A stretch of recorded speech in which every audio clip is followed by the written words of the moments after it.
Man, the moment you survive hell alone and walk back into the world looking untouched. Complaints, no announcements, just silence and strength. A man who goes through real hardship in silence, that's a different creature. He doesn't ask for applause, he doesn't beg for sympathy, he doesn't scream for validation. He takes his losses quietly, resets his mind, cleans the debris of his past, and walks forward like nothing can faze him anymore. When a man stops fearing the storm, life stops being able to break him. Most people crumble because they're waiting for someone to come and save them. They want the world to carry their weight. They want comfort for every setback. But the man who can start from zero, who can rebuild himself without blaming anyone, who can take damage and keep moving, that man becomes immune to failure. He studies his losses. He rebuilds his foundations. He reforms his identity. Every setback becomes a sharpened weapon. Every heartbreak becomes discipline. Every mistake becomes strategy. And he rises again, so silently. The world doesn't even realize how close it came for him burying the wrong man. What makes him truly dangerous? He keeps a simple code. He doesn't break when life breaks him. He doesn't crumble when plans fail. He doesn't beg for rescue.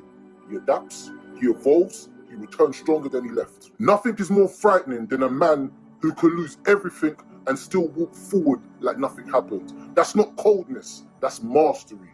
And that's why you never underestimate the man who suffered in silence. You really can't care about too much in this life. You know, you get your feelings involved. Oftentimes, people, things gonna let you down. I was always the type of person that I didn't care too much, but I cared, especially about certain things more than others. If you know anything about caring about people, then you know that. And I really cared too much about certain people, and that was my family. I ain't really care about too much anything else, maybe my community, my friends, but I was always the person that cared, like overly cared about my family. And I say all that to say this: you really can't care too much about anything, whether it's your family, your friends, your job, because it can all be gone in an instant. And where does that leave you?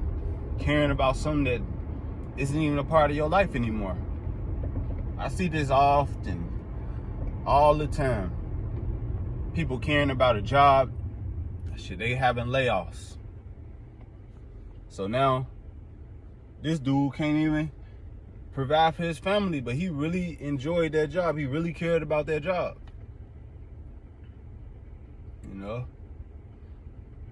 You can talk about just anything of that nature. Just family members, they steal something from you, and after a while,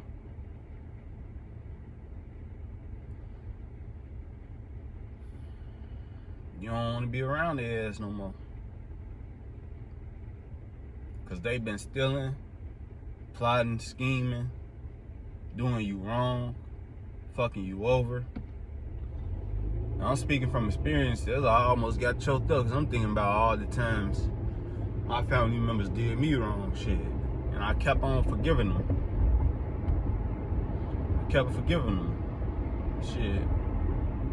But answer me this: if a job let you go, will you still forgive them and you still love them or something like that? It's pretty much what my family did to me over and over and over. Layoffs, nigga.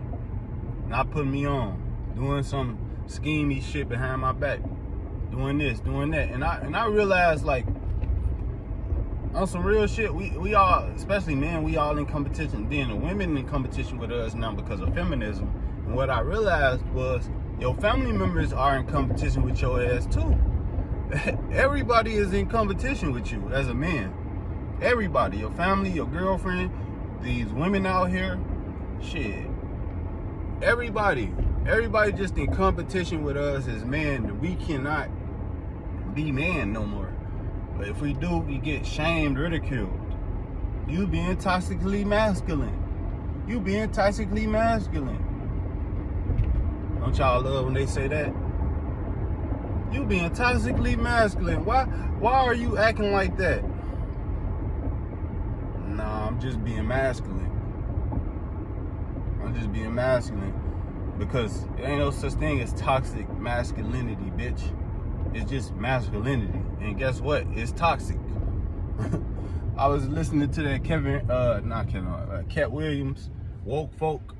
He was like, they changing the meaning of everything and anything. And, you know, it clicked with me when he was like, people that are woke are dumb, basically.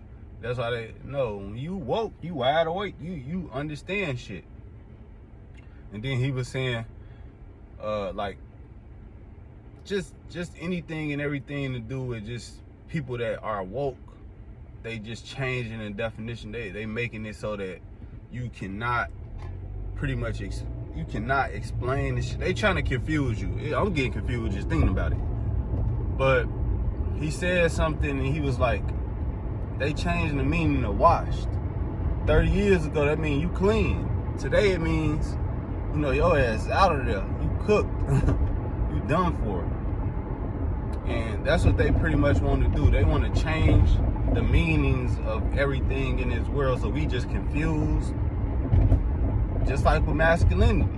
They saying masculinity is toxic. What do they want you to do? They want you to be feminine, because if they saying masculinity is toxic, all masculinity is toxic masculinity, what are they telling you to do? Be feminine. Yeah. Be like a little cat, like a little girl. Okay, stop doing all that. Talk like a bitch, act like a bitch, and walk like a bitch. That's what they want you to be. Because if you do anything else, it's toxic. If you being masculine at all, it's toxic. They want you to, I don't care, I don't really know. I'm not sure of myself. I'm not really confident. I don't know about anything. I'm not really confident. I'm just a weak beta male. Please don't take my lunch money.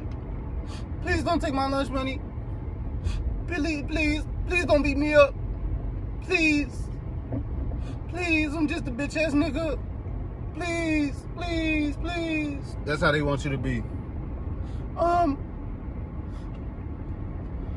Do you want to go out with me sometime, Sarah? I promise I'll treat you nice, Sarah. That's how they want you to be, bro. That's how they want you to be. They want you. Can you pick the restaurant, Ashley? Ashley, I don't feel too confident picking the restaurant. You can pick it. I'm not toxic. I'm not masculine. You can emasculate me. Ashley! They want you to act like a weak bitch, bro. That's what they want out of you in this world. They want the women to control shit. They want you to act like a weak bitch. They want you to be soft, friendly, submissive, while the women be toxically masculine, nigga. The world's so fucked up, bro. God coming back. I'm telling you, God is gonna come back, and God is gonna really do some shit. He gonna really do some. When he come back, he gonna really do some shit. And I'm telling you, he gonna get rid of all this shit. That's why I ain't even worried. I used to be worried about this shit that's going on here, and this is unfixable. Like, what's really going on? This is not fucking salvageable. This is not something that you'll be really wanting to be a part of out here. But then I realized, like, all right, yeah, that, like, God, he coming back. God, he really finna do something with these people, bro. They just exposing themselves. They the devil. All these 100 million piercings. You talk to a girl these days, these bitches got 111,000 piercings, bro. Bro, these motherfuckers going crazy, bro. These people going crazy. They got 100 million piercings on their face, women and dudes alike. You know, I was at the gym yesterday, and I was seeing, you know, rainbow community people, but he wasn't rainbow. It was, you know, transformers, robots in disguise. You feel me? So,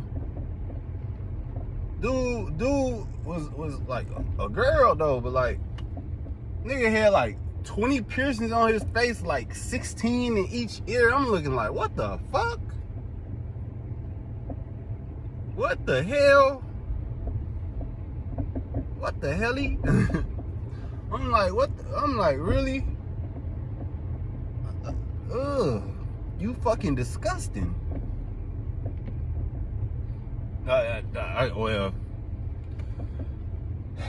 you can't say that now on YouTube because guidelines and all this other stuff, but I didn't like it. I'm just gonna put it like that.